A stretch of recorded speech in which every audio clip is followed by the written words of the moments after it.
Ամենատարածված մակաբույծները մարդու օրգանիզմում։ Ճիճվագրության հարուցիչներից ամենաշատը կլոր որդերն են տարբերակվում մեր օրգանիզմում։ Դրանք ասկարիդներն են, սրատուտերը, նաև տոքսոկարանները, սրանք կլոր որդերն են։ Ախտահարում են աղեստամոքսային տրակտը, բայց ունեն միգրացիա, շրջանառում են մեր օրգանիզմով։ Օրինակ, ասկարիդի թրթուրային ձևը կարող է աղիքից անցնել լյարդ, լյարդից անցնել թոքեր, սիրտ, այնուհետև կոկորդ, բրոնխներ, նորից են կուլ տալիս եւ միայն այս դեպքում այներում նա կարող է մեծանալ, ձվադրել եւ անցնել իր հասունացման փուլերը։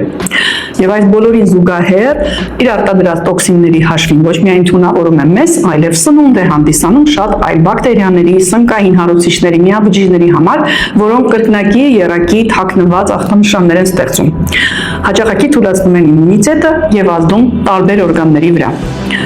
Նաև սրատուտը, որը մանկական պարազիտ է համարվում, հիվանդությունը կոչվում է էնտերոբիոզ, արտահայտվում է հատկապես հետանցքի շրջանում քորով։ Տհաճ զգացողությունով, ատամների կրճտոց, բերանից ջուր գնալ, սրանք նույնպես կարող են մանկական այս մակաբույծի արկայության նշան լինել։ Եվ ամենատարածվածներից մեկը դա լյամբլյան է։ Լյամբլյան, սիրելիներս, ճիճու չէ,